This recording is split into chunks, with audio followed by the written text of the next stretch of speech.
Well, corruption across West Africa is leading to the decline of one of the continent's rarest birds, the African grey parrot.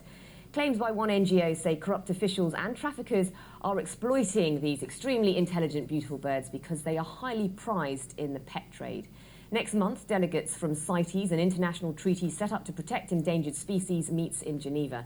Naftali Honig, a wildlife crime investigator based in Congo, is a CITES delegate and aims to raise this issue at the conference. Naftali, what, if anything, can CITES do to protect these species? I mean, it's the governments that have the power to enforce law. It's not CITES itself. Obviously, they set out these guidelines. So how can these birds and other endangered species be protected when corruption is obviously still rife?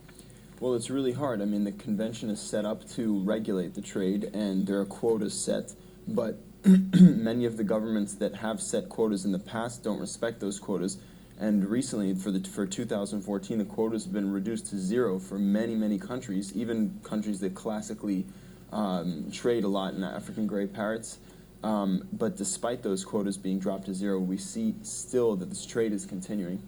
Now, for anyone who doesn't know, the African grey parrot is obviously on a protected list. Explain why this bird is so sought after, because I know several people who have African grey parrots, so I'm assuming that that would have been illegally trafficked into the UK. Well, so they're Appendix 2 on CITES, which means they can actually be traded across borders with the appropriate permits. But unfortunately, and generally the people who have them legally, those parrots come from captive breeding. But unfortunately, there's a huge level of wild capture still.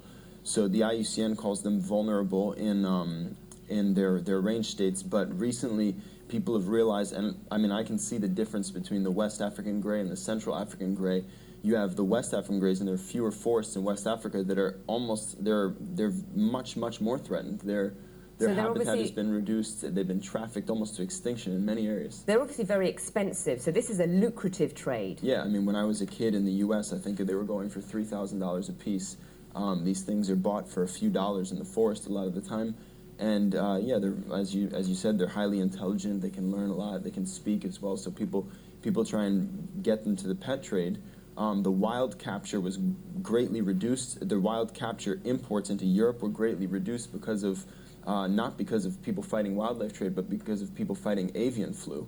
But in many countries where that hasn't been the case, or where borders are more porous, people have been able to smuggle in hundreds or thousands or even tens of thousands per year. So ironically, zoonotic disease actually saved us, or it's kind of helped the parrot. And wildlife crime is obviously a growing concern, and we heard from Interpol earlier this year that it is in fact the 4th biggest illegal crime after guns, drugs and people, costing something like 20 billion a year. Why aren't the punishments harsher in those range countries? Why aren't the governments seeing that these species are of value to them and enforcing harsher sentences, so more prison sentences and bigger fines? I mean, they've started to with highlight issues like ivory.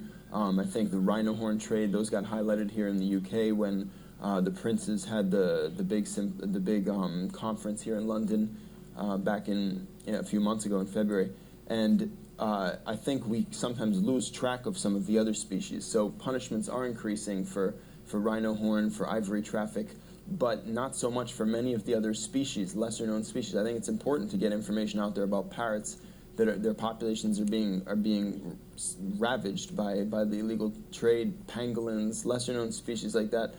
Sometimes, reptile species as well. And the conditions that these animals are smuggled in is quite horrific, isn't it? Because they're smuggled... Oh, you can put thousands of birds sometimes into a tiny little cage. I mean, it's a nightmare for animal welfare as well. But just on the punishment note really quickly, what's even worse is that, sure, the punishments may slowly get increased in a lot of countries in Africa, but the maximum punishment is not yet handed down in a lot of situations. And furthermore, what's really bad is that corrupt officials are not sentenced. Now, I want to talk about corruption. You mentioned when we were speaking that Guinea is a problem. So what's happening in Guinea that's being highlighted? Well, in March 2013, Guinea was sanctioned. Guinea received trade sanctions. And yeah, they can't trade now the species that are listed under CITES. And that's obviously a punishment for Guinea, but it seems like the traffic is still going on. We still have seen a lot of things, heard a lot of things about wildlife trade of mammals, of parrots, of ivory coming out of Guinea. And what I think is the worst part about that is that, okay, the nation has been sacrificed, but individuals were profiting from the situation. Corrupt officials were facilitating the trade in Guinea. And what sort of money are we talking about here? Those corrupt officials have not been sentenced until now. The money is huge. Parrots, ivory, some of the more lucrative things. The money we're talking about, you know, it can be people making hundreds of thousands of dollars. People can make millions of dollars off of this. The trade is obviously in the tens of billions if you include all the different types of wildlife trade globally. And obviously that's something that's attractive to people working and living in a very, very poor country where unemployment is extraordinarily high.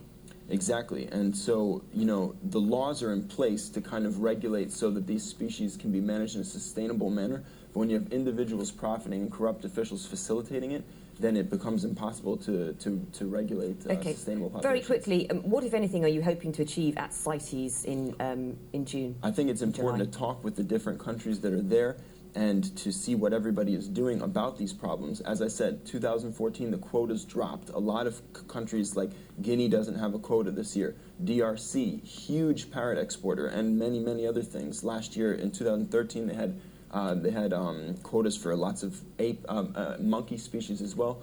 All those have dropped to zero, but the trade is still happening. So it would be good to talk with all those people and see not just what are they doing on the political front in front of an international convention, but how are they applying that convention in their national laws, in their law enforcement. Okay, Naftali Honig, thank you very much. Thank you.